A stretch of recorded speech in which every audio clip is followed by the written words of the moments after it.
По идее, я планировал сегодня обсуждать результаты экзамена, წესით მოგეგმავდი დღეს გამოცდების შედეგების განხილვას. но, к моему удивлению, вы так хорошо написали, что там обсуждать особо нечего. ჩვენ და გასაკვირად ხანის არ გადაწერეთ ის რომ განსახილველი არც არაფერი პარტიკულები. То есть я даже сам не ожидал. მე თავადაც არ მოელოდი სინამდვილეში. Но, видно, хорошо подготовились, преданные те, кто писал. ჩანს რომ კარგად მოემზადნენ ის ადგილები, ვინც დაწერა. Начиная там с пятого вопроса, там практически все очень хорошо, идеально ответили. დაწყებული მეხუთე კითხვიდან ყველა პრაქტიკულად ძალიან კარგად Основ- Но основные сложности უპასუხა. какие-то неполные ответы, это были в первых четырех вопросах. მაგრამ ძირითადი სირთულები დასრული პასები იყო პირველიდან მეოთხე კითხვამდე. М. Поэтому пару слов я все-таки об этом скажу, о первых вопросах. ამაც ორიოდე სიტყვას მაინც ვიტყვი ამ პირველ კითხვებზე. А затем мы поговорим о интересных вещах, мы продолжим обсуждение различных ашрамов, შემდეგ კი ჩვენ გავაგრძელოთ საინტერესო საკითხებს და გავაგრძელოთ აშრამების განხილვას. закончим с несчастными грехастками, დავავლევთ უბედური გრიხასთების თემის განხილვას. и еще более несчастными женщинами тоже упомянем их. და უფრო უბედური ქალებსაც ვანებთ. It's a joke, please understand me properly. Окей. Вот. И перейдем к ванапрасткам и саньяси, закончим их сегодня. და სანიასებზე დღეს ამედოს ამ საკითხებს დავავლევთ დღეს ესე. Тем более, что эти два ашрама, они самые простые. უმეტესობია შრამა ამის ყველაზე უბრალო. Ну, с точки зрения того, как все там устроено, это не значит, что просто так жить, но в принципе, вот с точки зрения устройства, там все понятно и ясно. ამაში იგულისხმება, რომ იქ მარტივად არის მოწყობილი ყველაფერი, ეს იმას ანიშნავს, რომ მარტივია ეს აშრამი, რომ საცოლ მარტივია, მაგრამ ეს ნიშნავს, რომ მარტივად არის მოწყობილი. В то время как жизнь в грехастха-ашраме, она является очень запутанной. იმავე დროს ცხოვრება გრეხასთან აშრამში ჩახლართულია. Хорошо, но это будет дальше. А сейчас пару слов о экзамене. ეხლა კი ორი და სიტყვით გამოცდის შესახებ. Итак, первый вопрос был, что такое чистое преданное служение. და პირველი კითხვა თუ რა არის წმინდა ერთგული მსახურება. И, в общем-то, ожидалось, что ответ будет по стиху Рупа Госвами, который определил, что такое чистое преданное служение. და ზოგადად პასუხი მოსალოდნელი იყო, რომ პასუხი იქნებოდა რუპა გოსვამის ლექსია, სადაც მან გასაზღვრა თუ რა არის წმინდა ერთგული მსახურება. Это стих из «Нектара преданности», очень известный. ეს ლექსი არის ერთგულების ნექტარიდან ძალიან ცნობილი ლექსია. Анья Белашата Шуньям, Яна Карма Дянавритам, Анукульена Кришнану, Шиланам Бхактируттама. Все, я думал, Гочи переводить будет, но в санскрите он не силен, пока еще. Вот он силен в кукурузе. Окей. მე А მე ფიქრობ გოჩი все, что для Кришны, მაგის все, что для Кришны делается, это на одном уровне, что санскрит, что кукуруза. ის რაც ქრიშნას კვეთება ეს ენეზია მინდი იქნება თუ სანსკრიტი. Кришна не делает различия, главное, чтобы это делалось в духе чистой преданности. და არ არჩევს ამ ყველაფერია რომ მინდა ერთგული სულისკვეთებით კეთებოდეს. И все правильно отметили, что эта деятельность направлена исключительно на удовлетворение Кришны. და ყველამ სწორად გაუსვა ხაზი, რომ ეს არის მოქმედება, რომელიც მიმართულია უშუალოდ კრიშნასკენ, Вот Мариам, კრიშნას აკმაყოფილებისკენ. как правильно ответила, заметила Мариам, то есть это, в общем-то, вовлечение наших чувств в служение Кришне с целью удовлетворить его. როგორც მარიამ სწორად გაუსვა ხაზი, რომ ეს არის მოქმედება, მიზართულია კრიშნას აკმაყოფილებისკენ და ჩართულია შინაური გრძნობები. Без других мотивов. სიების გარეშე. Мгм. Но не все уже отметили, что эта деятельность... В основном все пробуксовали на объяснение этого слова анушиланом, то есть не на объяснение, а на упоминании. ძირითადად ყოველმა თქვენგანმა ეს თქვა და ყოველ თქვენგანი დაბუქსავდა ამ სიტყვის ხსენაზე შილანამ. Что это не просто деятельность ради удовлетворения Кришны, да, а она еще должна определенным образом совершаться, анушиланом. რომ ეს არ არის უბრალო ქმედება კრიშნას აკმაყოფილებისთვის, არამედ ეს უნდა ხორციელდებოდეს განწყობით ანუშილანამ. То есть и первое, это значит под правильным руководством. და პირველ რიგში ეს ნიშნავს სწორი ხელმძღვანელობით. И одна или две из вас отметили это, да, но кто-то не отметил. ერთმა თუ ორმა თქვენგანმა ხაზი გაუსვა მას, მაგრამ ვიღაცამ არ გაუსვა ხაზი.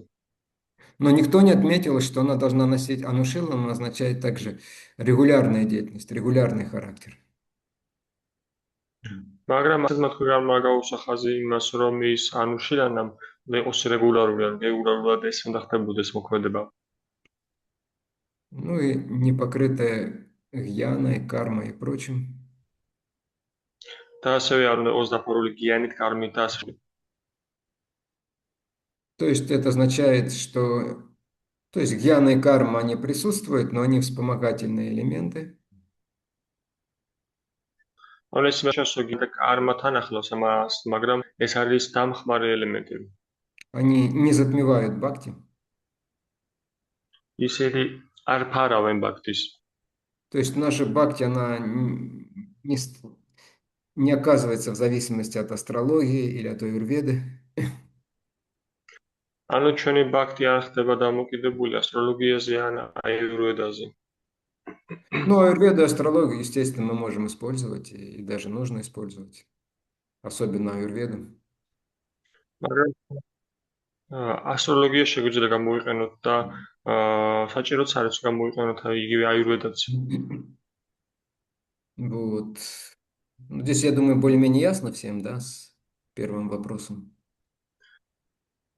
მე ვფიქრობ, ეს ნაწილი მეტნაკლებად გასაგებია უკვე ხომ?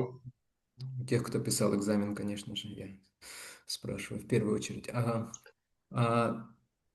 Тогда второй вопрос у нас был перечислить основные принципы садхана бхакти.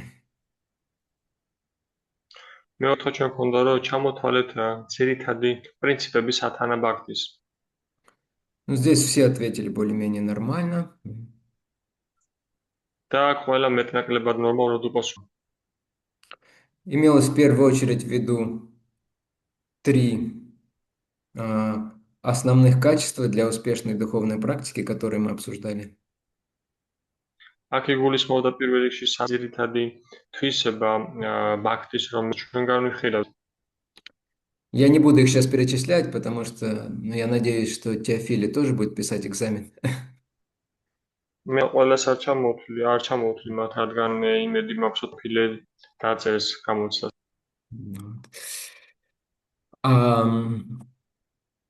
Третий вопрос был, может быть, такой необычный для вас, да? Про внешний... Вайшнава и Вайшнави. Вот, но...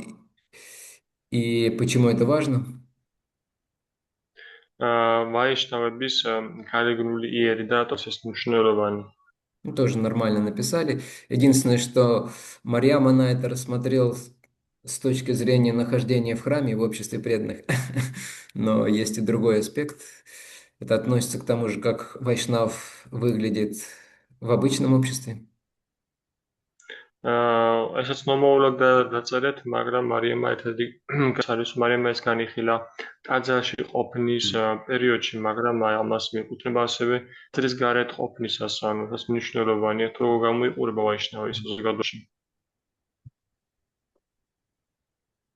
И четвертый у нас был вопрос, да, почему Шрила Прабхупада выделил именно 4 регулирующих принципа, именно эти, да? და ასე მეოთხე კითხვა თუ რატომ გამოყოლა პროგრამ კონკრეტულად ეს 4 მარეგულები პრინციპი. Я думаю, что да, поскольку Теофили будет это еще писать, этот экзамен, я сейчас тоже не буду этот вопрос разбирать. და მე ვფიქრობ, რომ ეს დაწერეს ამ გამოსას და მე ამ კითხებს არ დავიწყებ ხამის განხილვის. Ну, индивидуально могу вам там сказать или написать потом, если возникнет в этом потребность у вас. თუ რაიმე იქნება მიგივიდოდ უკვე შმიანებით თქვენ. Там все правильно у вас, в принципе, просто, может быть, небольшие дополнения, уточнения. Мгм. იქ პრინციპი სწორად აქვს, მაგრამ რაღაც პატარა დამატებები. Мгм. И пятый вопрос. Какой из регулирующих принципов наиболее важный и почему? Вы все ответили правильно? და მეხუთე კითხვაზე, თუ რომელი მარეგულირებაა ყველაზე მნიშვნელოვანი და რატომ, ყველა თქვენგან სწორად უპასუხო. И при этом каждая из вас троих назвал разные принципы. თან ყოველმა თქვენგანმა სამივე სხვადასხვა პრინციპი დაასახელა. Но тем не менее, я говорю вам, что вы все дали правильный ответ. И теперь вы немного потом подумайте и попытайтесь понять, почему.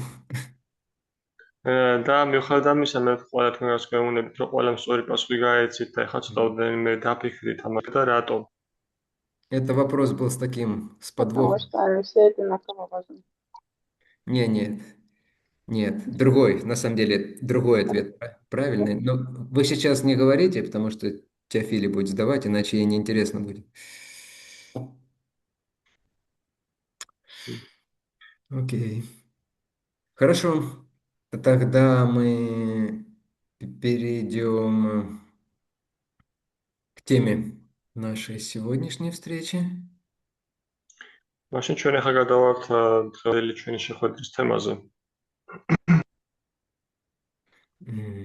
Так, 2 секундочки. Итак, мы закончим. Несколько слов скажем еще про греха და ჩვენ ცოტა რამდენი სიტყვასაც კი დავამატეთ გრიხასთან არაშამის შესახებ და ამით დავასრულებთ. так как он кто-то вот Матаджи Кадаси Мандари там находится, кому-то он еще предстоит в ближайшем будущем. იქიდან გამომდინარე, რომ ეს გამოსადეგი მეტის ეკადას მანჯარი ათაჯი აქ იყოფება და ზოგიერთ თქვენგანს მომავალში ელისეს. Вот. Он требует, да, более такого детального обычно рассмотрения. და დიახ, ის როგორც წესი უფრო დეტალურ განხილვას მოითხოვს. Он более сложный. Почему? Потому что там больше контакта с материальной энергией. ის უფრო რთულია, რატომ? და იმიტომ რომ მას უფრო მეტი შეხებულობა აქვს материальной энергиასთან. Чем больше у нас контакта с материальной энергией, чем больше у нас материальной собственности, материальных отношений, тем более нам приходится морщить лоб.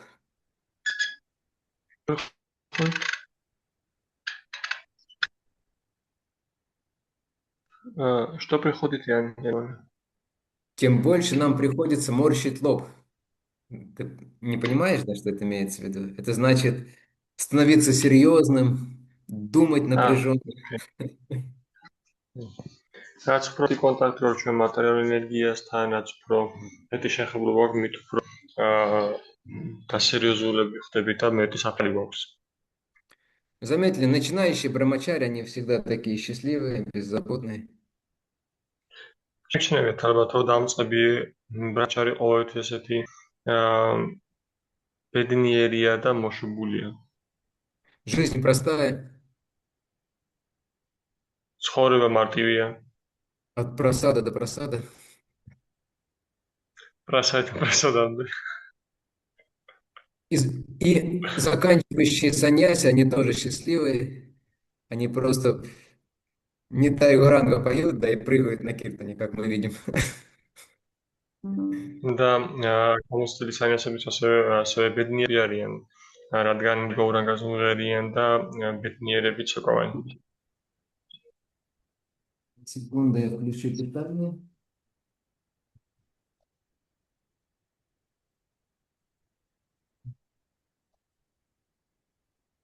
Потому что жизнь очень простая, то есть материальных конкретных обязанностей не так много, да, то есть поэтому все легче и проще. რადგან ცხოვრება ძალიან მარტივია და მატერიალური მოვალეობები ესე ბევრი არ არის და ამიტომაც ცხოვრება მსუბუქი და ბედნიერია. Не нужно ходить на работу, не нужно думать, во что детей одеть, как их обучить и так далее. Потом, как женить или выдать замуж. არ არის საჭირო ფიქრი იმაზე თუ რა უნდა ჩავაცო ბავშვებს, მე როგორ უნდა ვასწავლო მათ, მე უკვე როგორ გავათხო ან როგორ დავიჭახო ბავშვები. Но, тем не менее, большинству из людей, подавляющему, благоприятно пройти через этот ашрам. მაგრამ მიუხედავად ამისა, უმეტესი ადამიანისთვის საკეთო ამაშრა მის გავლენა. Даже не то, что благоприятно, а необходимо. და არა თუ სასკეთო, არამედ აუცილებელია. Поскольку есть определенные желания, есть определенная карма. იქიდან გამომდინარე, რომ არსებობს გარკვეული კარმა. Итак, да, на чем мы еще остановились? Мы немножко говорили об обязанностях мужчин и женщин в семье. და რაზე შევჩერდით ჩვენ სტოვდენი ვისაუბრეთ კაცის და ქალის მოვალეობებზე ოჯახში. В силу определенной природы, там определенного склада ума. გამომდინარე უნებიდან, გამომდინარე უის მოწყობიდან. Мужчины, они склонны больше ориентироваться на деятельность вовне. კაცები უფრო მიდრეკილები არიან, რომ ორიენტირდნენ გარეგან მოქმედებაზე. То есть им важно утвердиться как-то в обществе. მათთვის მნიშვნელოვანია, რომ როგორღაც გამყარდნენ საზოგადოებაში. В то время как, ну, по крайней мере, традиционно женщина, она больше склонна сосредотачиваться на семье. იმავე დროს ტრადიციულად უფრო მეტად კონცენტრირებულია, მიდრეკილია კონცენტრირდეს ოჯახზე. Создавать там очень благоприятную, очень такую теплую обстановку, чтобы дома. შექმნას იქ ძალიან სასიკეთო გარემო, ძალიან თბილი და კომფორტული სიცია ოჯახში. Чтобы дома был порядок, чтобы все были счастливы. იმის თუ სახლში იყოს წესრიგი, იყვნენ ბედნიერები. Вот. В связи с этим у них немного разные функции в семье. აქედან გამომდინარე, მათ ოჯახში ცოტა უარყოფილი ფუნქციები აქვთ. Но самое важное, конечно, нам нужно знать очень хорошо свои обязанности. მაგრამ ყველაზე მნიშვნელოვანია, რომ ჩვენ კარგად ვიცოდეთ ჩვენი მოვალეობები. Обязанности или, так скажем, главное качество. მოვალეობები ან ესე თქვა მთავარი მახასიათებლები, თვისებები. Вот. Вот у меня сейчас передо мной материал, и У мужчины в 2 раза больше этот перечень, чем у женщин. Перечень? Перечень обязанностей и качеств в грехоскашении. ჩემი ნახადოს ეს მასალები და აქ ჩანს რომ კაც ორჯერ მეტი მოვალეობა აქვს ვიდრე კაცს. По отношению друг к другу имеется в виду в первую очередь сейчас. პირველ რიგში გულისხმობა ერთმანეთის მიმართ. Понятное дело, что муж должен защищать жену, გასაგებია რომ ქმარი უნდა იცავდეს ცოლს, то есть он, здесь говорится, должен брать ее с собой в паломничество, და თქვა რომ მასთან უნდა მიყავდეს ის მომროცველობისას. вместе с ней совершать жертвоприношение, მან ერთად ასრულებდეს მსხვერპლ შეწირვებს. он должен делить семейные обязанности, ის უნდა ყოფდეს ოჯახო საოჯახო მოვალეობებს. то есть не просто зарабатывать деньги, ანუ არა უბრალოდ უნდა ისე კი არა რომ უბრალოდ გამოიმუშავდეს ფულს. и ремонтировать там, что ломается, но и другие обязанности. და არ ემოტოს ის რაც ფუჭდება მე და სხვა მოვალეობებიც. Он должен посвящать ее в курс дела о семейных расходах. ის აყენებდეს ოჯახის საქმის კურსში. В Кали-Югу, как правило, это должно относиться, наверное, к женщинам уже сейчас. То есть она должна посвящать его в курс семейных расходах. კალიუგაში ეს ალბათ უფრო მიეკუთვნება კალიუგაში ქალი უნდა აყენებდეს ალბათ საქმის კურსში ოჯახის ხარჯებით დაკავშირებით. Ну, мы говорим, как в идеале,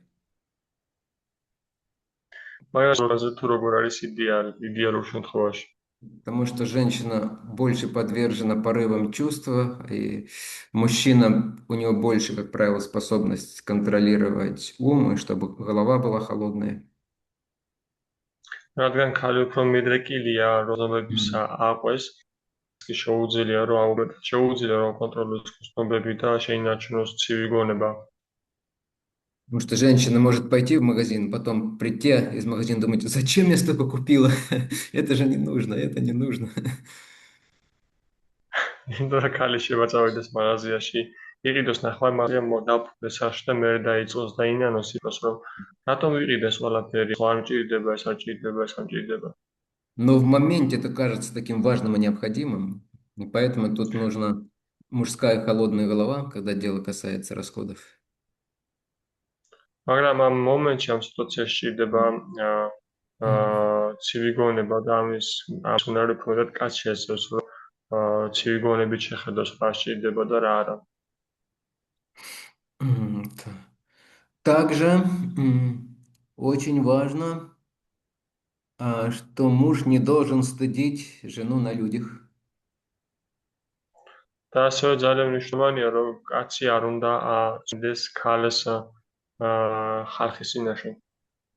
То есть выговаривать ей, делать замечания какие-то. ანუ რაღაც შენიშვნების ეს რაღაცა თქვას მზე. Как-то иногда даже, может быть, так подшучивать, подкалывать. ანუ ხაშება ეხუმროს ეს თქვა გაიღადაოს. Это не очень хорошо. Женщина себя плохо чувствует себя незащищенной в этой ситуации. ეს არც თუ ისე კარგია და შემთხვევაში ქალი თავს სულად გრძნობს და დაუცურად გრძნობს თავს. И это потом возвратится утроенным бумерангом. და მე ეს დაუბრუნდება გასამაგებ ბუმერანგით. Открою вам секрет из моего опыта общения с вашими предшественниками. მე გაგიხსენებ არასაიდუმლოს ჩემ ურთობის შესახებ თქვენ წინამორბედებთან. В прошлой группе там было 3 прабу и 1 матаджи. იყო 3 პრაბუ და 1 матаджи. И вот у нас занятия заканчивались, и потом, как правило, было как раз время обеда. და იქ გაკვეთილი მთავრდებოდა და მე როგორც წესი იყო ხოლმე საზმუძრო. И вот я зашел как-то в это время там, и там мать же сидит, кушает, и они над ней там подсмеиваются. Но я грузинский не знаю, но я понял, что они там подшучивают над ней. და ისევ ანუ ისინი შედან რასაც მიიღებენ და ესენი მას ეღადაობენ. Вот. ქართული არ უწყვეტ მიხური. И самым активным из них я сказал, ты сейчас смеешься над ней в течение 5 минут, და ყველაზე აქტიურ მათგანს მეუთხარი, რომ შენ ახლა 5 წუთის მანძილზე იცინი მასე. а она потом будет над тобой 30 лет смеяться. ის კი შენზე იცინებს შენზე იღადავებს 30 წლის მანძილზე. И как вы прекрасно знаете, потому что вы все знаете, о ком идет речь, все к этому идет сейчас. და შენ დიცი თუ ისე მიდის ხარი და ყველაფერი აქეთკენ მიდის ახლა ზუსტად. Поэтому поосторожней с подшучиваниями, с ავეთ издевками. რაც ფრთხილად С издевками, ფრთხილად когда это с издевкой с такой происходит.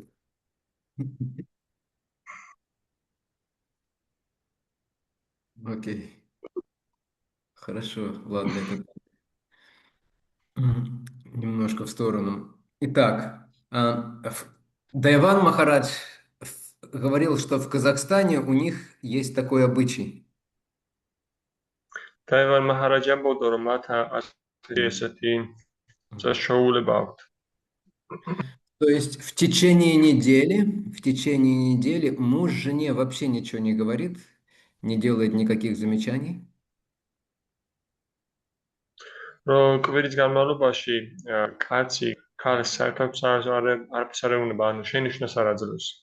Но есть четверг.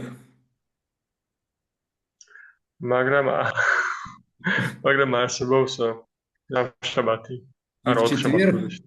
после обеда она должна к нему зайти. და უბრალოდ 5 შაბათი და 5 შაბათს საუბარი ის უნდა შევიდეს ქმართან. Да. И у него там в комнате стоит специальная палка. და მასი ოთახში სპეციალური ჯოხი უდეს.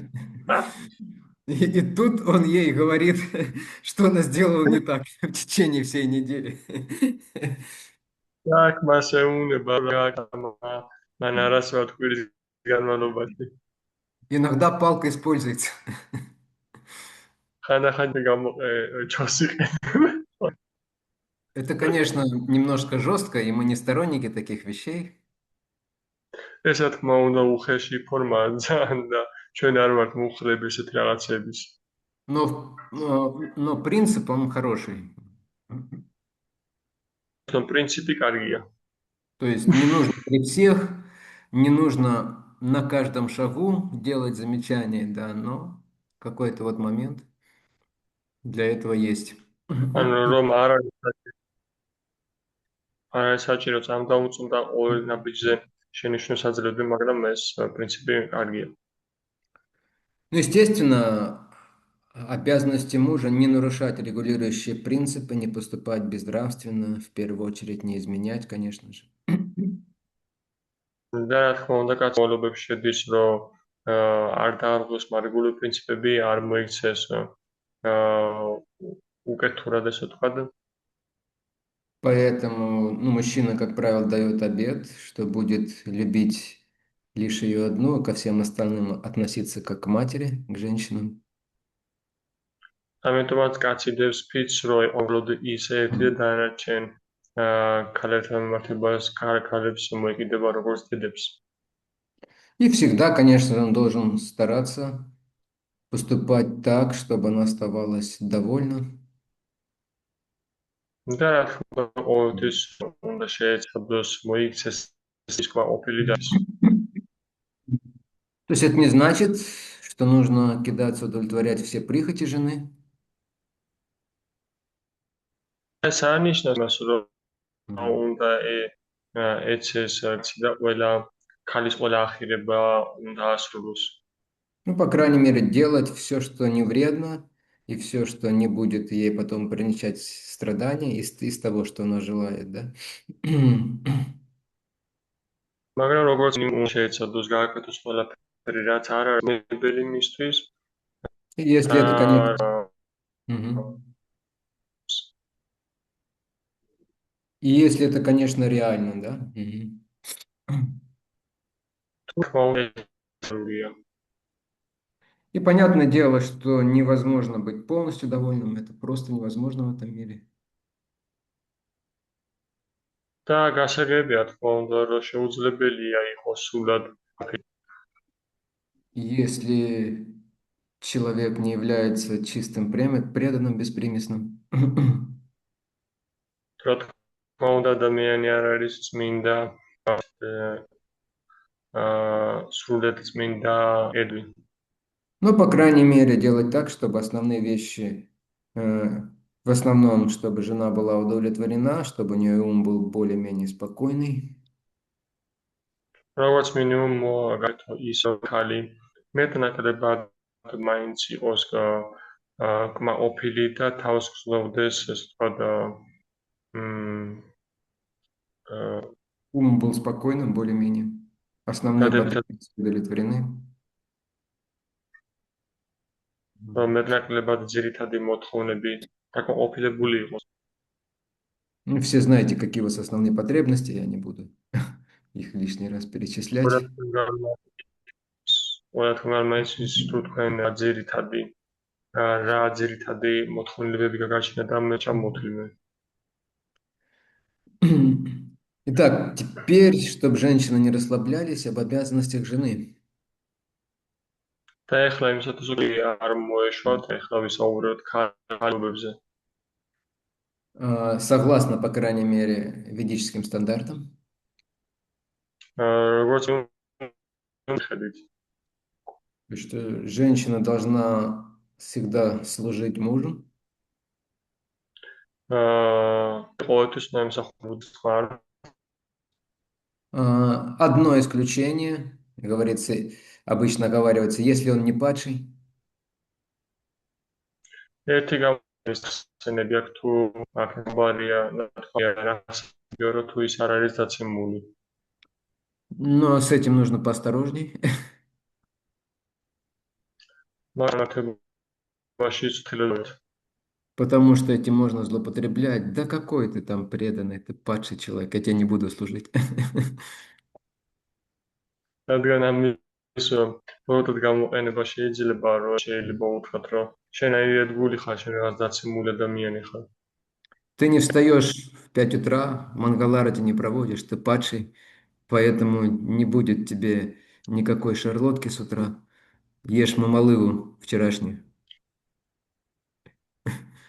ის ხუთზე ადგები მაგალითად სარატარებ და ამიტომაც რა შარლოტკას ვერ მიიღებ დილით, მიიღებ რაღაც გუშინდერის საკვებს. Нет. Падший имеется в виду типа как Аджамила.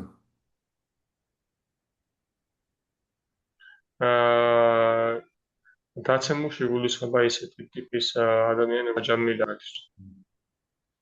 Пьет, дебоширит, ворует, да, вот такие вещи. То есть серьезные проступки. სვავს, ლოთობს, ცუდი საქმეებითა დაკავებული, ქურდობს. Ну, чтобы вы могли понять сознание ведической женщины, вот это ее настроение служить мужу, есть одна очень известная история. და იმისათვის რომ გაიგოთ ანუ ეს ცნობიერება ვედური ქალის აღმასამყაროსი არის სამისთვის ძალიან კარგი ვედური ისტორია. История про верную жену. ისტორია გული ცოლზე. Ее муж, он болел, не помню чем точно, но у него какая-то была очень сильная болезнь кожная. მისი ქმარი სელო დავატყობოდა, არ ვიცი ზოდრით ავატყობოდა, მაგრამ მას ძიერი კანის დაავადება ჰქონდა. Жена ему служила очень хорошо, у него была хорошая жена, очень верная.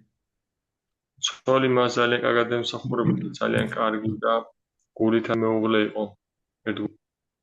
Но так или иначе, у него еще было много вожделения, и он захотел отношений с одной очень известной городской куртизанкой.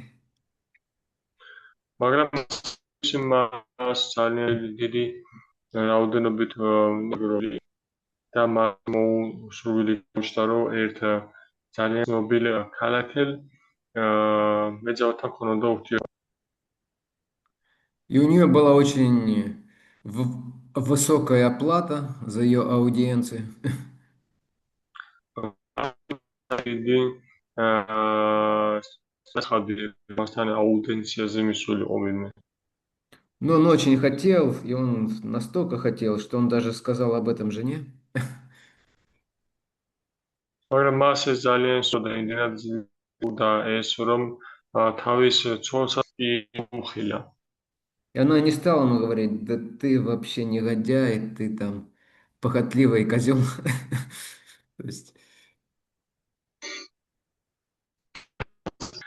ესეთი რაღაცების ძახილი როცა არამზადა ხარ ხახარ ეს она вообще ничего не сказала, но она пошла к этой женщине легкого поведения.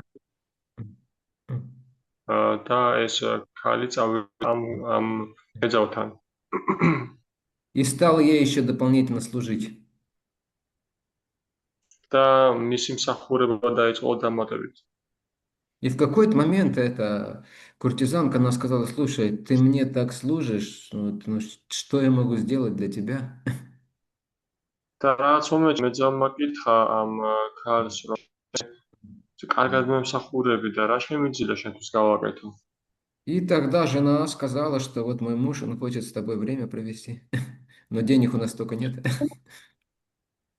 და მაშინ ამ ცოლმა უთხრა, რომ ჩემ ქმარს უნდა რომ შენთან დრო გაატაროს, ჩვენ კი საკმარისი ფული არ გვაქვს. Эта куртизанка сказала, хорошо, веди этого идиота. ამ მეძავმა უთხრა, რომ კარგი მოიყვანეს ბიო. Ну, может, при ней она так не сказала, сколько оскорбилась. Мужа это нехорошо в присутствии жены. ის კაკი არის ცოლის თანასწრებით. И когда этот мужчина туда к ней пришел, она перед ним поставила 2 подноса. და როდესაც ეს კაცი მივიდა ამ მეძავთან, მან დაუდო წინ ორი პოდნოსი.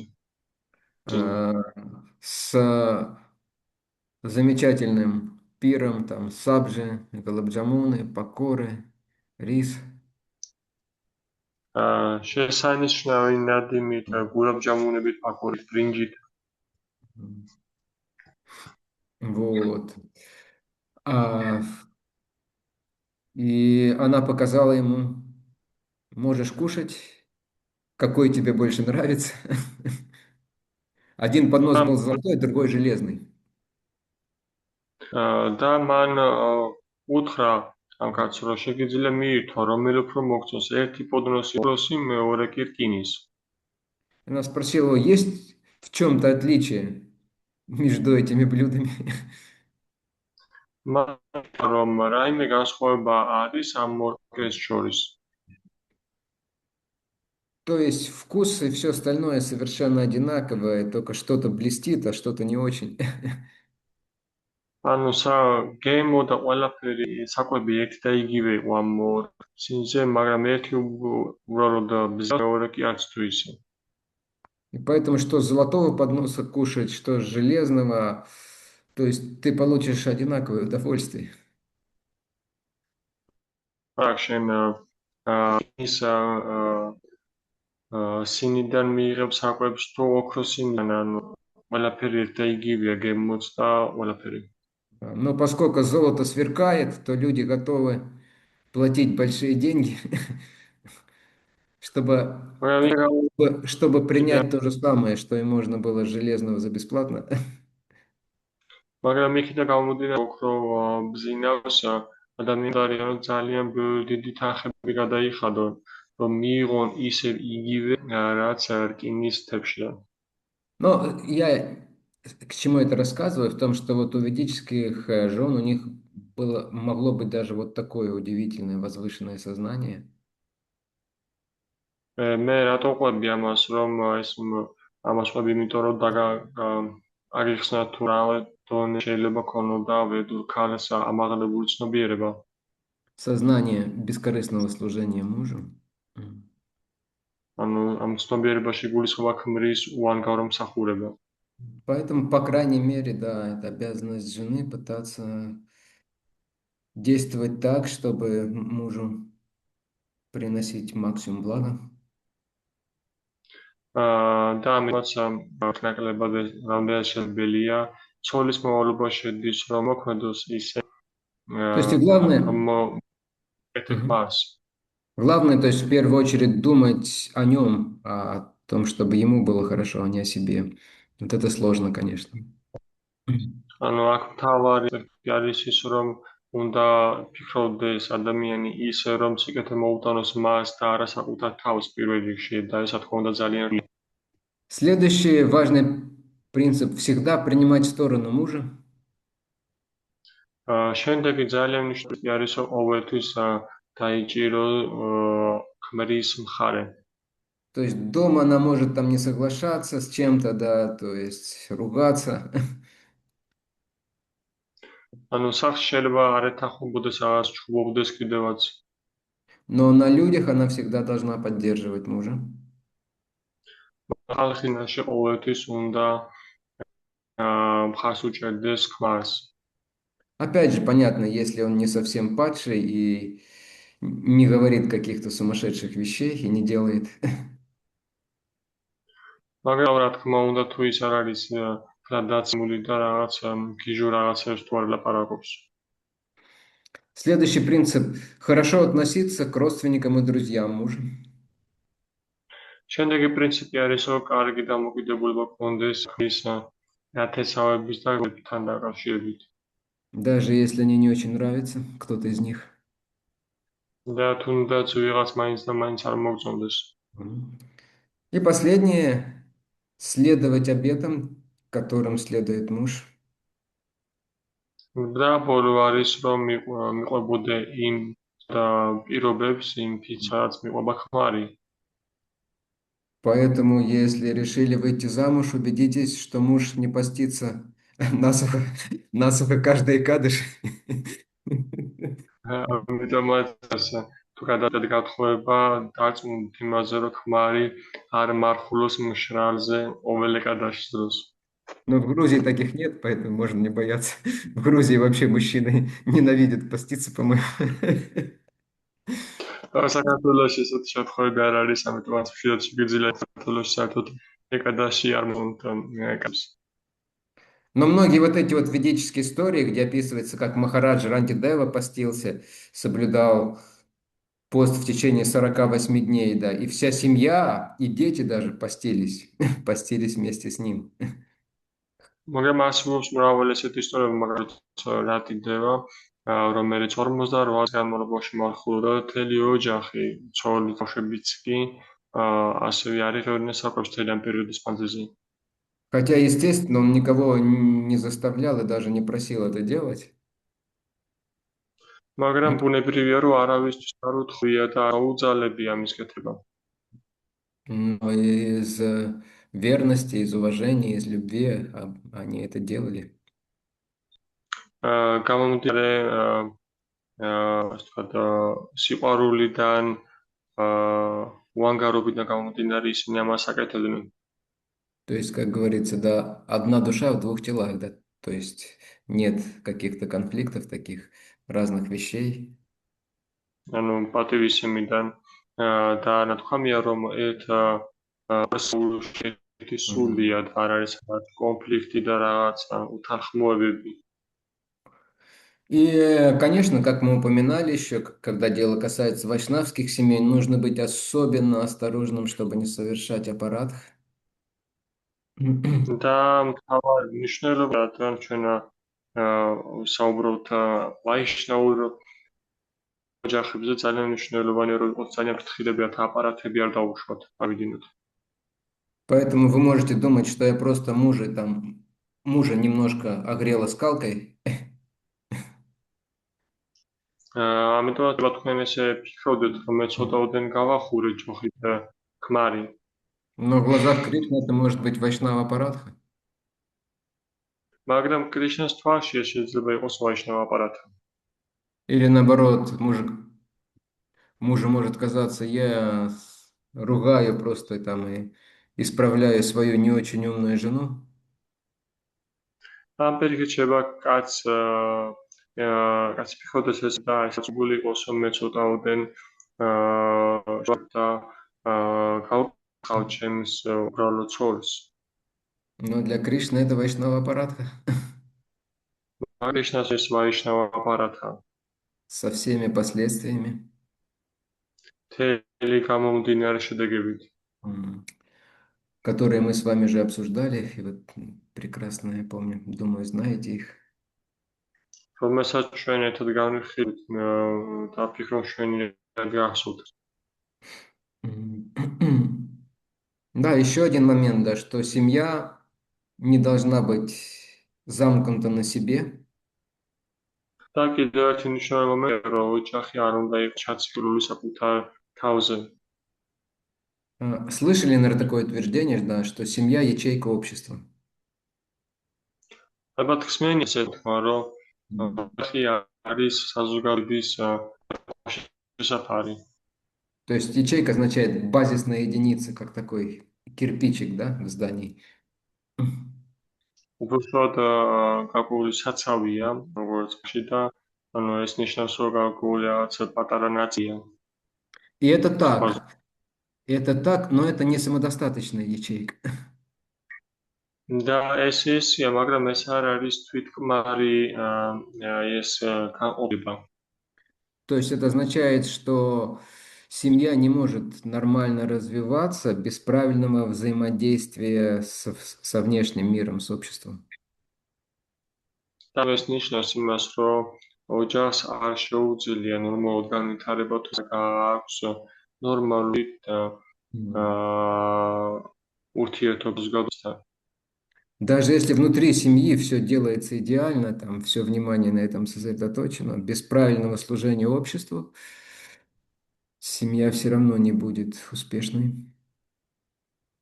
თუნდაც შიგნით ყველაფერი კარგი იდეალურად ხორციელდება სწორი ურთიერთქმედების გარეშე, საზოგადოების გარეშე, საზოგადოების მაინც ვერ განვითარდება ასაღად. Потому что все предназначены для того, чтобы жить для других. რადგან ყველა განკუთვნილია ისთვის რომ მსახუროს სხვებს. Вот, вроде, я сейчас еще посмотрю, это все, что касается греха с кашем, мы просто заканчивали эту тему сегодня. ეს ყველაფერი ყურადღებოდა გასაშოვს მოდხაროდი. Что тут еще мы могли не упомянуть? Окей. Есть ли какие-то вопросы по греха с кашем? Или თუ дополнение? გაქვთ რაიმე კითხვები გრიხასთან დაკავშირებით? Что-то я забыл. У кого-то есть опыт уже, может дополнить. შეიძლება დამავიწყო რაღაცას უკვე გამოცდილება აღშევო შეავსოს დაამატოს. Да, Мариам, у вас, наверное, вопрос, я так понимаю. Харе Кришна, моя поклоны примите, пожалуйста. Харе Кришна. У меня было два вопроса, но один из них я уже забыла. Но первый пока задам. Это то, что касается родственников мужа. То есть я должна их уважать, хорошо к ним относиться, но я имею же право с ними не общаться, не поддерживать какое-то, вот, я не знаю, стабильное, то есть именно какое-то общение.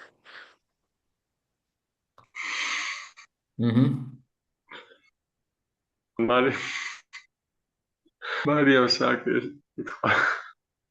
სიდით.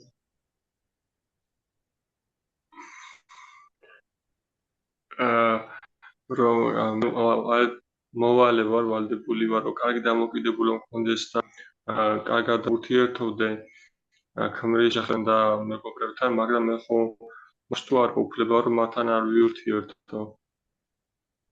В целом, да, но это вот конкретное указание касается ситуации, когда они приходят к вам в гости. И тут уже невозможно не общаться и не кормить. საერთო ჯამში კი, ზოგადად კი, მაგრამ ეს სიტუაცია გამოსადეგი მაშინ, როდის სანამ ისინი თქვენთან სტუმრად არ მოდიან, როდესაც სტუმრად მოდიან თქვენთან, თქვენ ვალდებული ხართ, რომ მათთან უერთვერთო და მოგიწევთ, მოყვებოთ ისინი. И если наоборот женщина идет с мужем в гости тоже, да, к его родственникам, то тут приходится взаимодействовать, и нужно, даже если не нравится, в общем, нужно улыбаться, даже если не нравится.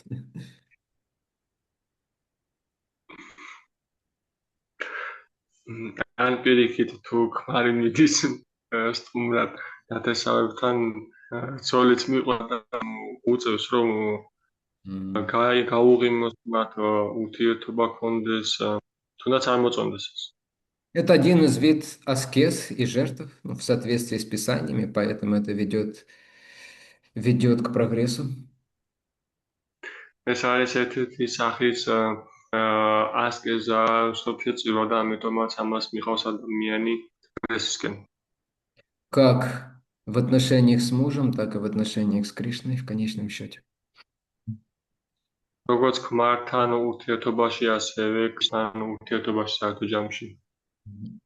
Но в ведической культуре это могло быть реальной аскезой, потому что обычно жена, то есть они жили в доме родителей мужа. Обычно так было. მაგრამ ვედურ კულტურაში ეს მართლაც რეალურად შეება ასკეზა ყოფილიყო, რადგან ჩვეულებრივ ვედურ კულტურაში ცოლი და ქმარი ცხოვრობდნენ მშობლებთან ერთ სახლში ცხოვრობდნენ. Там могла оказаться любимая свекровь. იქ შეიძლება ყოფილიყო საყვარელი დედამთილი. Это сейчас уже дети, когда они там женятся, выходят замуж, они живут отдельно, да. Но вот раньше они, как правило, жили в родительском доме, и там приходилось с этим иметь дело очень плотно и долго.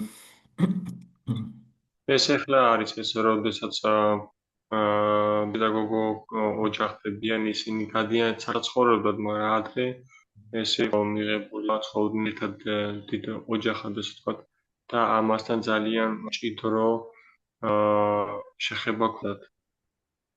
Но такая ситуация, она могла также способствовать усилению отношений с Кришной. და ესეთი სიტუაცია შეიძლება ძალიან კარგად ყოფილიყო ხელშემწყობი გარემო კრიშნასთან ურთიერთობის გაღრმავებისთვის. Как говорится, что остается? Только молиться. როგორც ამბობენ, რაღა რჩება, თოთ რჩება ის, რომ ვილოცოთ. Хорошо. Да, второй вопрос.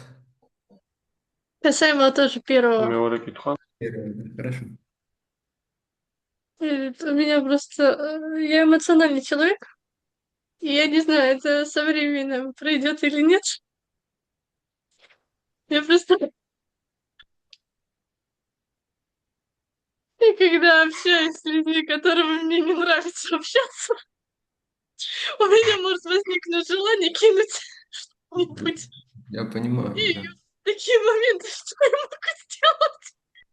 Да, кинуть что-то, да. Но это видно, поэтому у вас красная блузка и такой характер. Вот. Это понятно все. Но жизнь для того, чтобы учиться.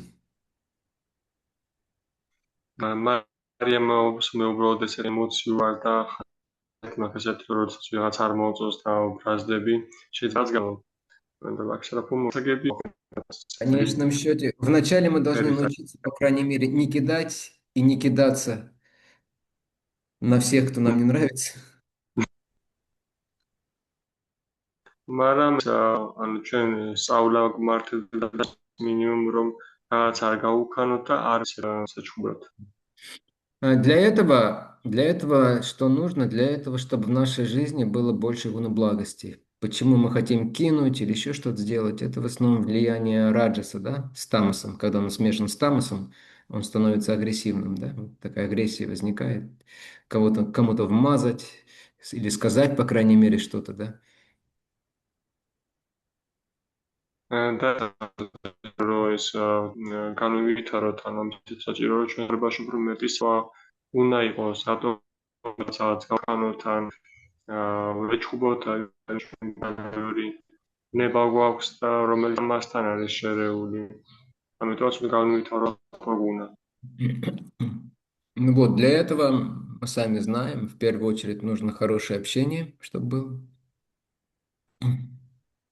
და ამისათვის თავადაც ვიცით რომში კარგი ურთიერთობა გქონდეს ურთიერთობები. Нужно общаться со спокойными людьми, в первую очередь, უნდა ვიცით ადამიანებთან, которые никогда ни в кого ничем не кидаются, и даже не хотят этого, еще лучше. რომლებიც არავის არასდროს არაფერს არ ესურიან და თვითონ ეცემიან, ასე ვთქვათ, საჩუბრად.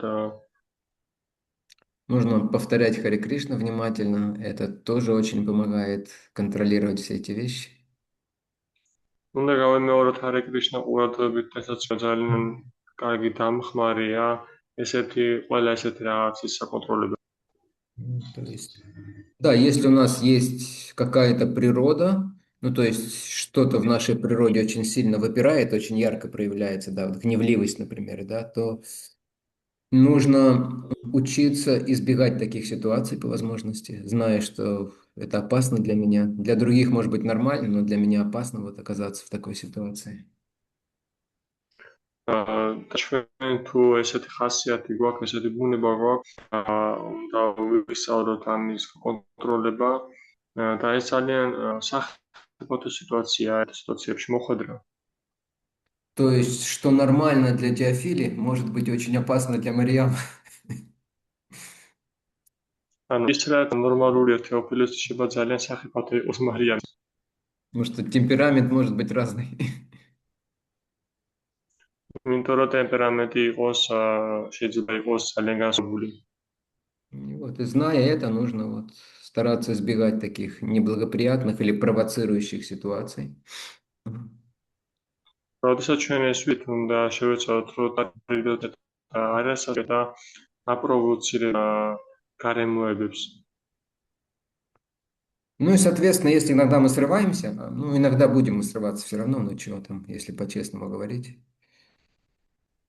და შესაბამისად თუ ჩვენც ფეხლისდება და ხანდახან აგვიტყვი ეს ბუნები ხდება ხოლმე.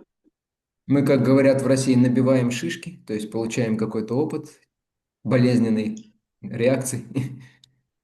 ჩვენთან რუსეთში ამბობენ რომ კოპებს გამოვიმუშავთ, ანუ რაღაც რთულ სიტუაციებს გავდივართ და გამოცდილებას ვაგრძელებთ. И это помогает нам. Извините, что помогает? Ну, опыт такой, вот таких болезненных последствий, он помогает нам в будущем лучше контролировать себя. და როდესაც გინეული შედეგებს ჩვენ გვიყარება, რომ გამოცდილება დავაგროვოთ.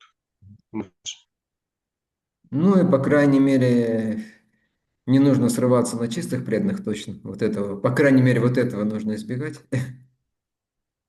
მაგრამ როგორც მინიმუმ მას მაინც დავარიდოთ, რომ წმინდა ერთგულებზე არ გავაზრდეთ. Не нужно ничего говорить Дананда Махараджа или Радабави Матаджи, да? Даже если хочется. არ არის საჭირო არაფრის თქმა, ანუ ესეთი დაიანდა მაჰარაჯისთვის ან ახალათაჯის თუნდაც ძალიან გვინდოდეს. Акшаджи можно сказать, когда накипит. რა შეგიძლიათ უთხრათ, როდესაც თქვენ ეს თქვა ბული ხართ. В Гочи иногда можно запустить даже чем-нибудь. გოჩა შეიძლება რა გაუხანოთ კიდევაც ხანდახან. Но с серьезными чистыми преданными лучше этого избегать. მაგრამ სერიოზული წმინდა ერთგულებთან მიმართებაში შეგიძლია ჯობესი იქნება რომ ამას თავი მოარიდოთ. Хорошо, я думаю, я достаточно подробно это объясню. კარგით, მოგონი საკმარისად დეტალურად განვიხილეთ ეს. По крайней мере, смысл понятен. როგორც მინიმუმ ასეთი გასაგებია. И теперь быстренько два самых простых ашама обсудим: ванапрастху и саньясу. извините, по-моему, у Луки есть какой-то плюс. А, у Луки вопрос. Есть, Лука. აა, მადლობა აქ შეჯაბრა, ძალიან საინტერესო იყო ეს. ჩემთვის მე მაინტერესებს პრაქტიკაში როგორ ხორციელდება ეს.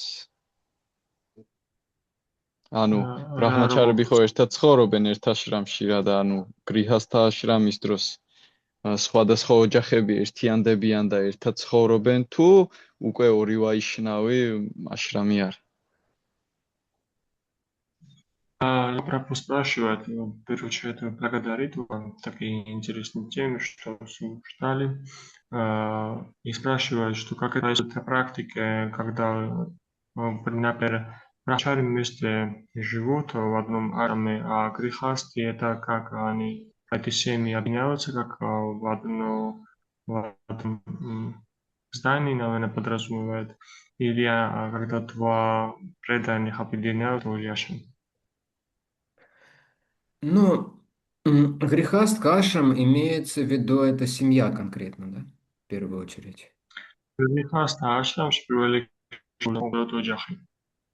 И специфика грехастка ашема такова, что у них должно быть отдельное пространство у семьи. Да, грехастшამის სპეციფიკა ესეთია, რომ ოჯახისთვის უნდა ჰქონდეთ ცალკე პირადი გარემო. Особенно это критично важно для женщины. და განსაკუთრებით ძალიან კრიტიკულად მნიშვნელოვანი ხალისთვის. То есть у нее должно быть отдельное пространство, где она будет одна хозяйка. მას უნდა ჰქონდეს ცალკე, სადაც ის ერთი იქნება დიასახლისი. То есть вот общая кухня, да, еще что-то общее, обычно это очень тяжело для женщин. Долго, по крайней мере. მაგალითთვის საერთო სამზარეულო ან კიდევ საერთო ძალიან მძიმე და რთული გამოცდილებაა ქალისთვის. Вот. Поэтому даже если грехастки живут в одном доме, да, в одном строении. და ამიტომაც თუ გრიხასტები ერთ ცხოვრობენ ერთ შენობაში, у каждого должны быть там какие-то собственные апартаменты свои, где они хозяева. მათგანს ჰქონდეს ახალი აპარტამენტები, თავისი ინდივიდუალური სივრცე. Это не как Брамачари Ашрама, все комнаты мои, и все комнаты общие.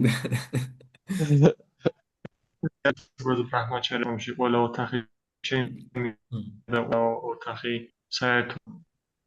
Одна из важных особенностей греха с кашами должны быть четко прочерчены линии и установлены правильные запоры.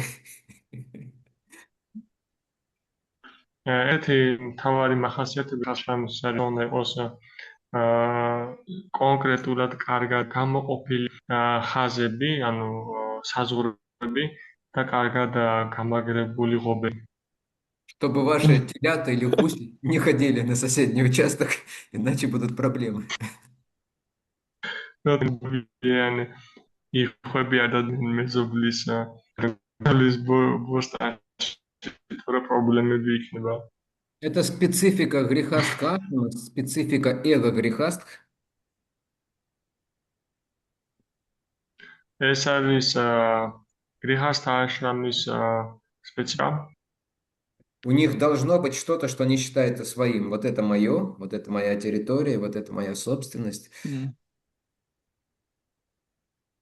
მათ უნდა ჰქონდეთ რაღაც თვლიანო ეს ჩემია, ეს არის ჩემი ტერიტორია, ეს არის ჩემი საკუთრება. Поэтому я об этом должен заботиться, я ответственный за это. ამიტომაც მე ამაზე უნდა ვზრუნავდე და მე პასუხისმგებელი ვარ. Брамачари Ашрами, все вокруг Кришнина, поэтому я ни о чем не забочусь. Пусть Кришна справится сам. ბრაჰმაჩარიებში ყველაფერი გაშიმოკრისია და ამიტომ მე არაფერზე ზრუნავ და ვღელავ, კრიშნა ზრუნავს ამ ყველაფერს. Поэтому обычно есть очень большая разница между тем, как выглядит автотранспорт Брамачари Ашами и автотранспорт у Грехастха.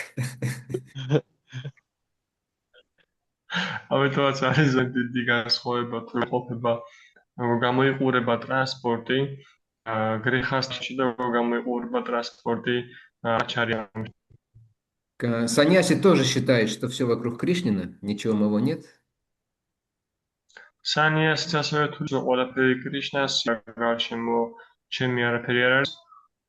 Но в отличие от Брамачари, он реально понимает, что это Кришнина, и поэтому Кришнина собственность, она выглядит еще лучше, чем у Грехастха, которая в ведении у саньяси, так скажем.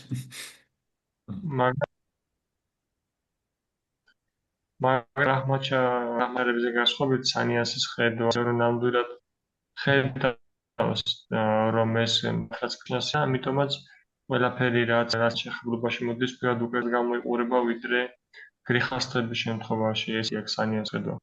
То есть вот в Грехастхашаме очень важно, чтобы у них было пространство, которое они считают своим, да, то есть и где у них полная сфера ответственности. გრეხასთა აშრამში ძალიან მნიშვნელოვანია რომ ქონდეთ მათ გარკვეული გარემო სივრცე ან საკუთარი მათი არის, ეს ძალიან მნიშვნელოვანი ასპექტი. Вот. И потом, со временем, одну вещь еще, которую нужно обязательно сказать, что грехасткам жизненно важно общаться с саду. და კიდევ ერთი ძალიან მიგდეს გრეხასთების ძალიან მნიშვნელოვანი ურთიერთობა. Да, в 7-й песне есть глава «Идеальной семейной жизни», там описывается, что это одна из самых важных обязанностей грехастка. მეშვიდე სიმღერაში არის ჩამონახსენები გრეხასთების მოვლენები და აქ მნიშვნელოვანი ასპექტად გულისხმობს Приглашать к себе святых людей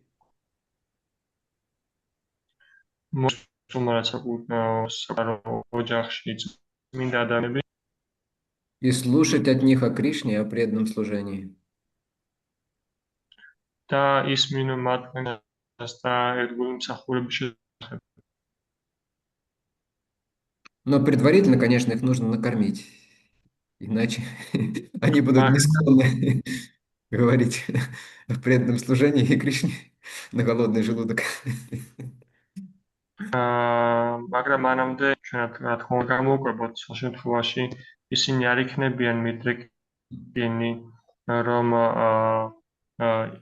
ისაუბრონ კრიშნაზე.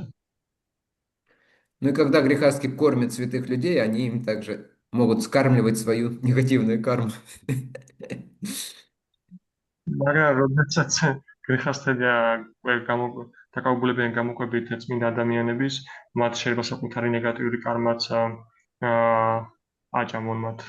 Но, конечно, такого не должно быть в голове у преданных грехасток и даже у благочестивых грехасток. რა თქმა უნდა, გრეხასთას ერთგულის თავში, ან გრეხასთა ერთგულის თავში ესეთი რაღაც არ უნდა იყოს. ესეთი დებია უნდა ქონდეს. Хорошо. Иди, матлоба. Все, наконец-то мы приступаем к Ванапрастхашаму. და ბოლოს და ბოლოს ჩვენ შევუდგებით ახლა ვანაპრასთაშრამის საუბარს. Это в идеале следующий ашрам, который идет после грехастха. ეს არის შემდეგი აშრამი, რომელიც პირდაპირ შემდეგ მოდის გრეხასთა აშრამის შემდეგ მოდის. Ванапрастха означает дословно ушедший в лес или отправляющийся в лес. ვანაპრასთა, ანუ სიტუაციით ნიშნავს ის, ვინც ტყეში წავიდა, ან ვინც ტყისკენ მიემართება. То есть вана это означает лес, прастха означает уходить. ვანა ნიშნავს ტყეს, პრასთა ნიშნავს წასვლას. Почему лес? Почему რატომ лес? ტყე? Потому что в лесу нет бизнеса, нет торговли, нет всех этих вещей, которые есть в городе, которые в страсти и в невежестве. რადგან ტყეში არ არის ვაჭრობა, არ არის ის ყველაფერი, რაც აქ ქალაქში არის, რომელიც უმეცრებას და ნებით არის გაჟანთილი. И наоборот, все условия для того, чтобы подумать о вечном, о духовном. და პირიქით ყველა პირობა არის იმისათვის, რომ ის იფიქრო მუდმივზე, სულიერზე.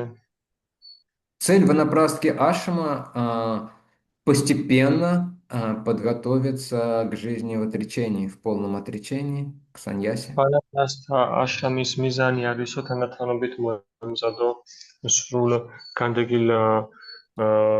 სრულად განდეგილი ცხოვრებისთვის. Отстранившись от активной деятельности в материальном мире, ჩამოშორებული აქტიური მოქმედებისგან მატერიალურ ცხოვრებაში სამყაროში.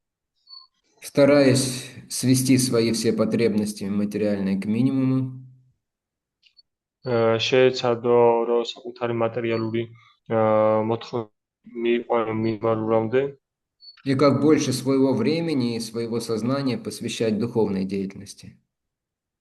და რაც შეიძლება მეტი საკუთარი ჭკუის, საკუთარი მოქმედებების მიუძღვნა მსახურებას. В ванапрастхе мужчине ему позволено жить со своей женой, ვანაპრასთა ქმრისთვის დაშვებულია, რომ იცხოვროს თავის სოლთან ერთად. но уже не вступая в половые отношения, მაგრამ უკვე სქესობრივ კავშირში არ ჩაესწრო. и не вовлекаясь в дела семьи, და ისე იცხოვროს, რომ აღარ ჩაიძიროს ოჯახის საქმეებში. дальше мы скажем, предварительно передав их детям или еще кому-то. ჩვენ ამაზე მომავალში ვისაუბრეთ და მან უნდა გადასცეს ბავშვებს, ანუ ეს სამართავად ან კიდევ ვინმე სხვას. То есть цель ванапрастхи – это сосредоточиться на духовной практике благодаря освобождению от материальных обязанностей. ანუ ვანაპრასთას მიზანი არის, რომ კონცენტრირდეს სულიერ პრაქტიკაზე материалურ მოვალეობების უარის თქმის წყალობით. И еще одна цель в нашем движении, по крайней мере, это для того, чтобы принять более активное участие в проповеди. Извините, у меня зависло, я не понял последнюю фразу. Или в случае ИСККОН еще одна цель ванапрастхи – это принять более активное участие в проповеди. ან ჩვენ შემთხვევაში ИСККОНის შემთხვევაში ვანაპრასთას კიდევ ერთი მთავარი მიზანი არის, რომ უფრო აქტიურად ჩაერთოს გადაგებაში. Или в какой-то деятельности, связанной с развитием ИСККОН или отдельных преданных. ან კიდევ რაიმე მსახურებაში მოვალეობები მიიღოს, რაც იქ მსახურებების, რომელიც განავითარეს ИСККОНს ან რომელიმე კონკრეტულ ერთგულებს. Поскольку ванапрастхи – это уже более старшие опытные люди, для них естественно делиться своим опытом с молодыми преданными. იქიდან გამომდინარე, რომ ვანაპრასთები უკვე უფროსი და სერიოზული ერთგულებიანი, გამოცდილი ერთგულებიანი, მათთვის ბუნებრივია, რომ ისაუბრონ და გაუზიარონ უფრო ახალგაზრდა ერთგულებს თავისი გამოცდილებები. То есть ванапрастха – это не просто уход на пенсию. ანუ ვანაპრასთა ის არ არის უბრალოდ პენსიაზე გასვლა. И там с удочкой на речку, да, или как? ან დაიქ ანკესეთი იჯდე მდინარეზე, როგორ მოგაცესე. Или как на Западе идти играть в гольф. ან როგორც დასავლეთში გოლფის სათამაშო წახვიდნენ. Или сейчас они любят путешествовать по всему миру. Вот, то есть у людей на Западе есть более-менее деньги. Вот они обычно, когда уходят на пенсию, они путешествуют, все смотрят. ან როგორც ეხლა დასავლეთში როგორც არის მიღებული, რომ წავიდნენ სამოგზაუროდ, ეხლა დასავლეთში მათ ფული აქვთ და ამიტომაც ის მათ უყვართ, რომ პენსიაზე გასვლის დროს წავიდნენ სამოგზაუროდ. Я помню, когда в 2002 году я жил в течение месяца или больше в Делийском ашраме Брамачари,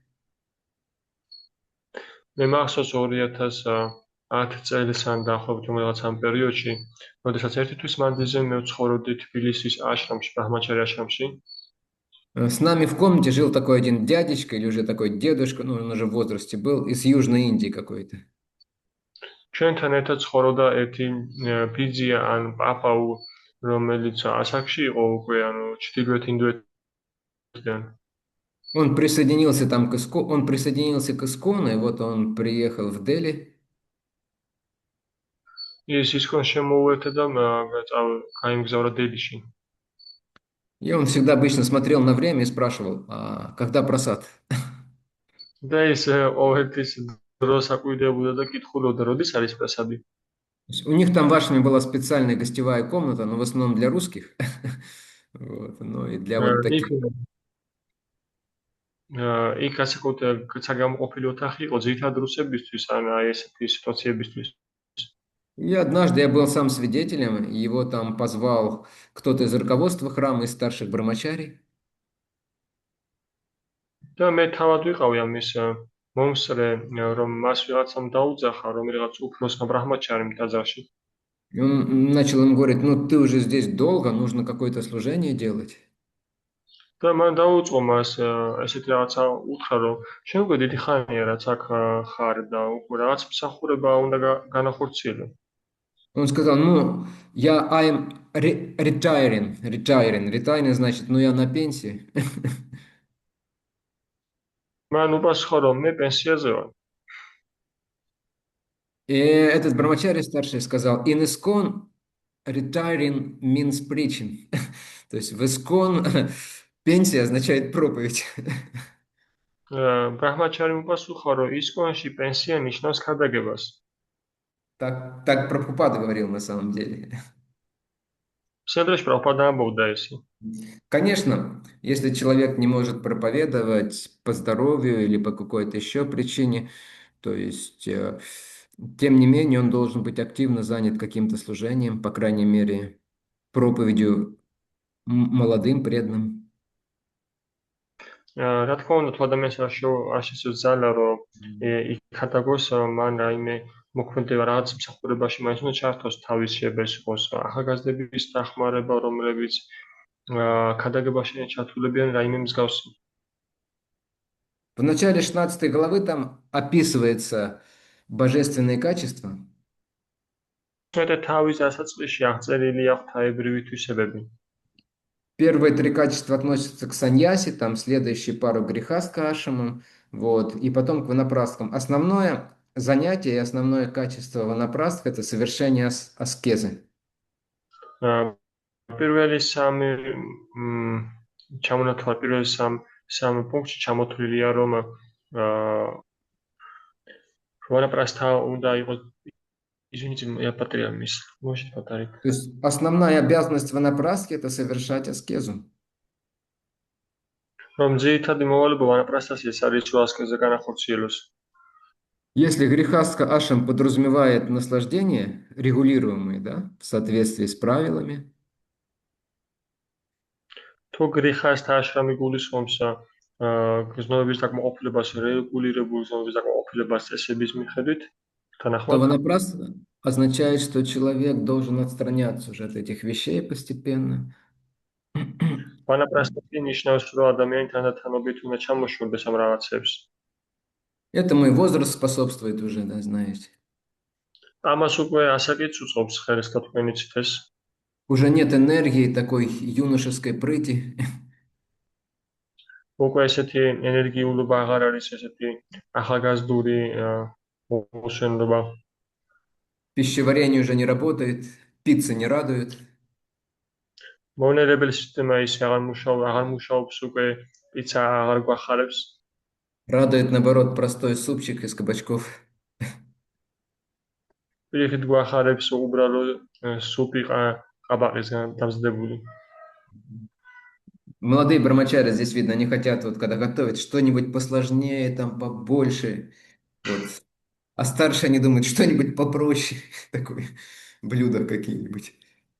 აქ ახალგაზრდა ბრაჰმაჩები, როდესაც ამზადებენ ცდილო სურვილი აქვთ, რომ რაღაც უფრო რთული მოამზადონ, რაღაც უფრო მეტი ეგრე დიეტით და უფრო ასაკიანი ბრაჰმაჩარები კიდე ფიქრობენ, რომ იქნება უფრო მარტივი რამ მოამზადოთ რაღაც ესეთი სუპივით. Плюс, конечно, благодаря духовной практике у ванапрастхи, по идее, должен накапливаться, так скажем, духовные самскары, духовное удовлетворение. დამატებით ამასთან ვანაპრასთას ასაკიდან გამომდინარე, ვანაპრასთას პრაქტიკიდან გამომდინარე, მას უნდა დაუგროვდეს სულიერი სამსკარები, სულიერი ენერგია უფრო მეტი. Потому что просто благодаря возрасту и даже там благодаря болезни и старению в человеке не пропадает вожделение, да, не пропадает жажда наслаждаться. რადგან ასაკთან ერთად უბრალოდ სიბერის მოსვლასთან ერთად რაც უმეტად ბერდება, ადამიანს არ უქრება ნება, არ უქრება სურვილი, რომ კვლავ იყოს რაღაც განსხვავებაში. То есть даже Прабхупада говорил, что там старые люди, богатые на Западе, они пытаются пересаживать себе половые железы обезьян, но потому что уже свое не работает ничего, а желание есть. პრაბჰუპადა ახსენებდა, რომ მდიდარი ადამიანები დასავლეთში ცდილობენ, რომ მაიმუნების ისე თქვა და როგორ არის ქართულად, რაც Поэтому, სქესობრივად ანუ ცხოველისგან გადმოინერგონ რაღაცა ჯირკვლები, რადგან მათი დასაკუთარი უკვე აღარ მუშაობს მაიმუნისგან ძირითადად. чтобы стать хорошим ванапрастхой, нужно состояться либо как хорошим грехасткой, либо быть успешным брамачари. ამიტომაც იმისათვის რომ წარმატებული ვანაპრასთა გახდეს ადამიანი, ან უნდა ჩამოყალიბდეს როგორც შემდგარი გრიხასტხა, ან როგორც ჩამოყალიბებული ბრაჰმაჩარი. Которые очень хорошо в течение долгого времени следовали всем принципам там грехастха ашам или брамачари ашам. Они могут становиться რომლებიც დიდი ხნის მანძილზე ძალიან კარგად მიყვებოდნენ გრიხასთა აშრამის ან ბრაჰმაჩარა აშრამის პრინციპებს და ყველაფერს იცავდნენ. Потому что мы говорили, цель грехастха ашама, чтобы человек, как бы в человеке перегорели эти материальные желания со временем постепенно. და მათ შეუძლიათ რომ ვანაპრასთა აშრამში გადავიდნენ და ჩვენ ამოვიდეთ რომ ვანაპრასთა გრიხასთა აშრამის მიზანი არის რომ ადამიანს შეეცვლათ გადაიწვას ეს გზნობის დაკმაყოფილების ესეთი აღზრდა И проявился духовный вкус. და რომ გამოვლინდეს სულიერი გემო. Я помню, в начале еще, не в начале, в середине 90-х годов к нам в храм приехал один такой преданный мужчина, и он очень хотел стать ванапрастхой. მე მახსოვს რომ 90-იანი წლების დასაწყისში ჩვენთან ტაძარში მოვიდა ერთი ასაკში შესული კაცი და ძალიან უნდა მას რომ ვანაპრასთა აშრამი მიეღო. Ему было уже за 40 где-то, мы-то все были молодые, 20, максимум 30. ეს უკვე 40 წელს გადაცილება, ჩვენ კი ყველანი ახალგაზრდები ვიყავით 20, максимум 30 წელსები. В конце концов, ему там дали ванапрастху, там Госвами Махарадж благословил, еще кто-то благословил, и там при всем собрании храма ему вручили шафрановую одежду. ბოლოს და ბოლოს მას მისცეს ვანაპრასთა გოსვამი მაჰარაჯმა დაალოცა მისაწავლობა კიდევ ვიღაცა მისაწავლობა ყველასთან ერთად შეიკრიბნენ ერთგულები და გადასცეს შაფრანი. Ну, буквально месяца через 4, когда мы поехали, он уехал от нас потом, месяца через 4, когда мы поехали на фестиваль большой на юге, на Черном море. და უკვე სადაც 4 თვის შემდეგ უფრო ადრე ის ჩვენგან წავიდა და 4 თვის შემდეგ ჩვენ წავედით რაღაც ფესტივალზე, დიდ ფესტივალზე, რომელიც ჩავის ზღვის პირზე იმართებოდა. მივედით და იქ ვიხილეთ. Мы увидели его в белом и с Матаджи уже. ჩვენ უკვე ის დავინახეთ თეთრებში და მათაჯისთან ერთად. То есть, на самом деле, он был еще не готов тогда, у него было желание грехастха ашама. სიამდვილეში ის ჯერ არ იყო ამისთვის მზად და მას ხსურილები გრიხასთა აშრამთან მიმართებაში. Когда попалась Подходящая кандидатура, все резко изменилось. Ванапраска сразу стала не нужна. და როდესაც შესაძლოა კანდიდატურა შეხვდა, ყველაფერი უეცრად შეიცვალა, ვანაპრასთა უკვე აღარ იყო საჭირო. Да, любой ашам, он требует своей квалификации. და დიახ, ნებისმიერი აშრამი მოითხოვს თავის კვალიფიკაციას. То есть ванапраска должен стараться жить максимально просто и все свое время посвящать духовной деятельности стараться. და ვანაპრასთა უნდა ცდილობდეს მაქსიმალურად უბრალოდ იცხოვროს და შეეცადოს მთელი თავისი დრო და ენერგია მოახმაროს მსახურებას.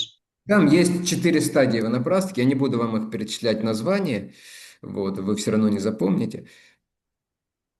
და არსებობს ვანაპრასთას 4 სტადია, მე ყველას არ ჩამოვთვლით, მაგრამ და იმას ვთქვათ მათ ყველას. По-моему, на первой стадии, по-моему, мужчина может даже жить еще дома, но должен отойти от всех этих обычных дел по хозяйству, по зарабатыванию денег и по всему остальному, передать это детям.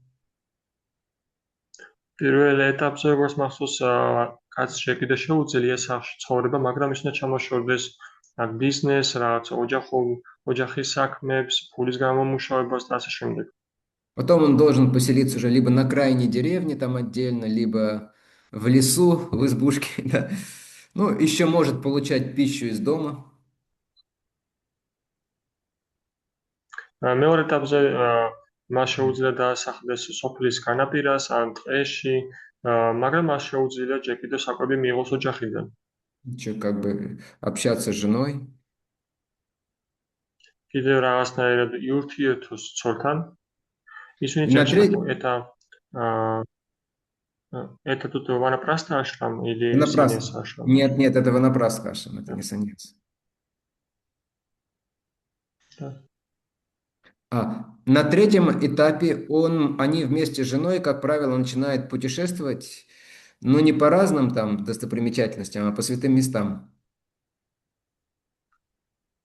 მესინი ერთად იწყებენ მოგზაურობას, შეუძლიათ ერთად დაიწყონ მოგზაურობა ცოლთან ერთად, მაგრამ არა უბრალოდ რაღაცა სანახაობრივ ადგილებში, არამედ წმინდა ადგილებში. Да, и на четвертом этапе он уже расстается с женой, они уже все начинают жить по отдельно, и он уже начинает конкретно готовиться, чтобы принять саньясу. მეოთხე ეტაპზე ისინი უკვე შევდებიან კონკრეტულად და იმზად იწყებს მომზადებას, რომ მიიღოს კონკრეტულად саньяса. Вот. И последний ашрам саньясы. ხოლო ბოლო აშრამი ეს არის саньяса. Угу. Да, кстати, насчет ванапрастхи я скажу еще пару вещей. Какие у нас требования в ИСККОН существуют? კიდევ რამდენიმე დეტალს დავამატებ, თუ რა ტიპის მოთხოვნები არსებობს ჩვენთან ИСККОНში. Кому разрешают принять ванапрастху в ИСККОН? ვის აძლევენ ნებართვას, რომ ვანაპრასთა მიიღოს ИСККОНში? То есть человеку должно быть минимум 50 лет. ანუ ადამიანი უნდა იყოს მინიმუმ 50 წლის. Он должен быть более-менее способен контролировать чувства и быть устойчивым в преданном служении. მას უნდა გააჩნდეს უნარი, რომ აკონტროლებდეს გზნობებს და აკონტროლებდეს ჭკუას. То есть должно быть согласие или благословение жены. უნდა იყოს თანხმობა ან წყალობა ცოლის მხრიდან. Имеется в виду, конечно, в первую очередь, если она преданная. იგულისხმება, რა თქმა უნდა, პირველ რიგში თუ ის ერთგულია. Потому что если жена не преданная, она, скорее всего, каким бы то ни был, не даст такого согласия.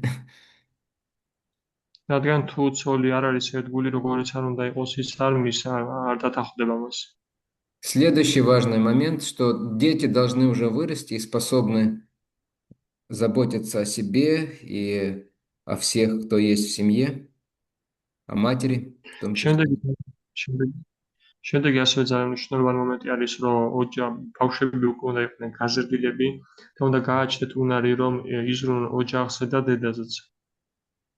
Ну и желательно, чтобы тело еще было достаточно здоровым, и какие-то силы были в нем. და სასურველი ასევე რომ სხეული იყოს მეტნაკლებად ჯანმრთელი და რაღაც ძალები ჯერ კიდევ იყოს მასში.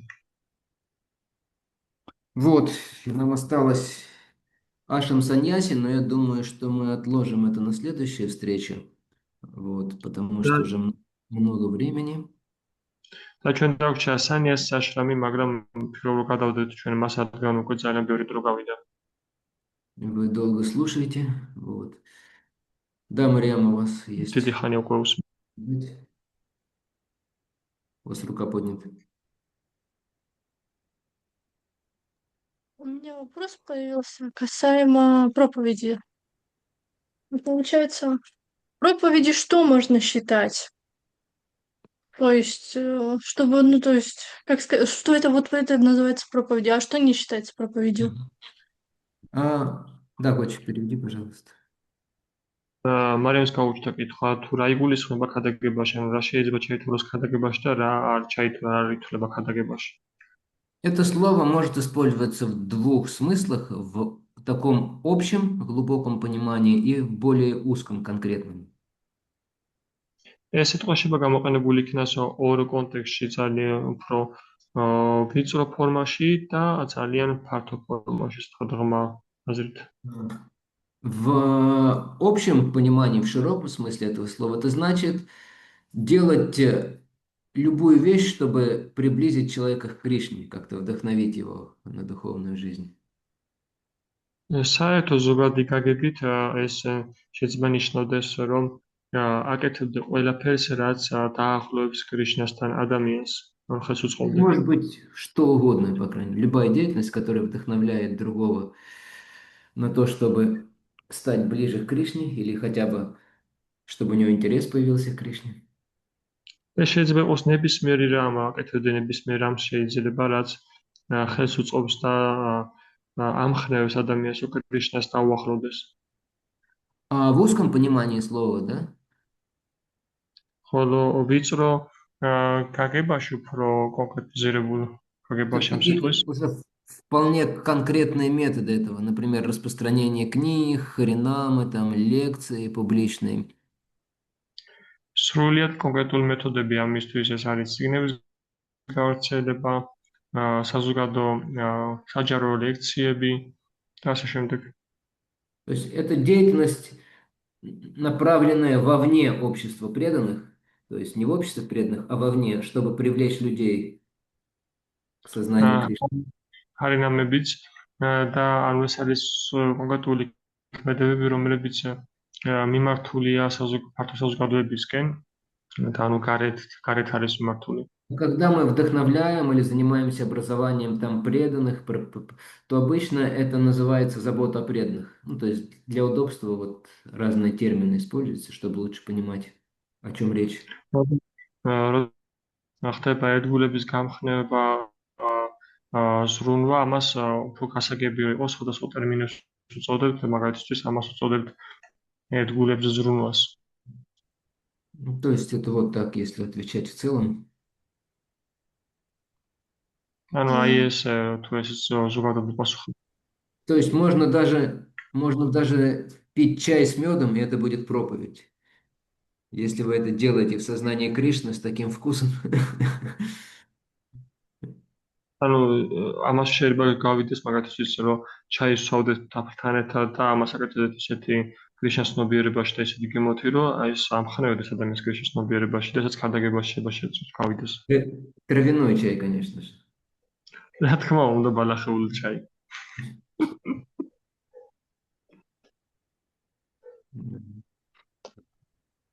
Но когда мы говорим про ванапрастху, когда я говорил про проповедь, в первую очередь имеется в виду вот такие конкретные виды проповеди, общепринятые. როდესაც საუბრობთ ვანაპრასთაზე, როდესაც ქადაგებას საუბრობთ, აქ უფრო რაც კონკრეტულად საზოგადოებაში მიღებული მეთოდები გულისხმება. Кроме проповеди, такой непосредственной ванапрастхи, также хорошо или можно заниматься наставничеством, образованием для преданных, более молодых. ქადაგების გარდა, ვანაპრასთისთვის ასევე ძალიან კარგია რომ დაკავდეს და იყოს დამრიგებელი, ან ესეთი დახმარებას უწევდეს შედარებით ახალგაზრდა გამოუცდელ ერთგულებს. Поскольку у него есть опыт, навыки уже какие-то. იქიდან გამომდინარე, რომ მას უკვე გამოცდილება აქვს, უნარები აქვს შეძენილი. Получается, как я поняла, даже то есть то, что я готовлю просад, и он идет на харинаму, на распространение или новым людям, это тоже считается. То есть, Ну, это прямая проповедь вообще уже. спасибо.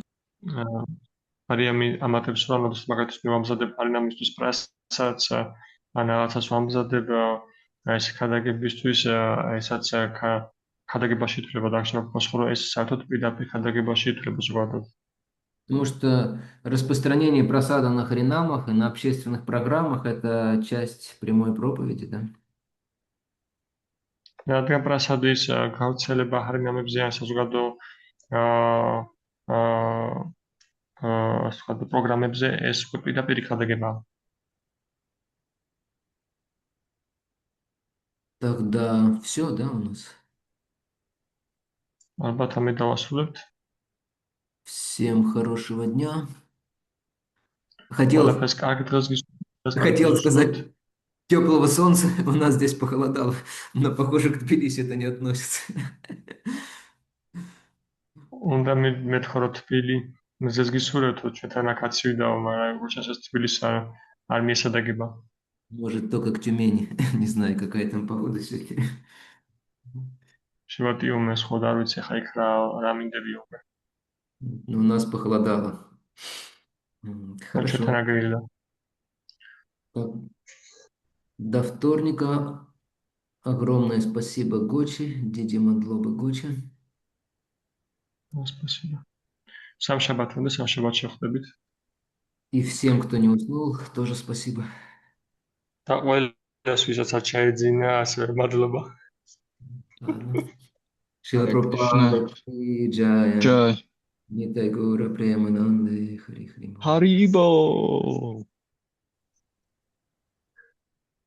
Акшаджа Прабху Ки Джай. Джай. Гоча Прабху Ки Джай. მადლობა გოჩა ძმაო. აიგიშნო. კაი დღე წარმატებები ყველას, ბედნიერება, ბევრი სიხარული.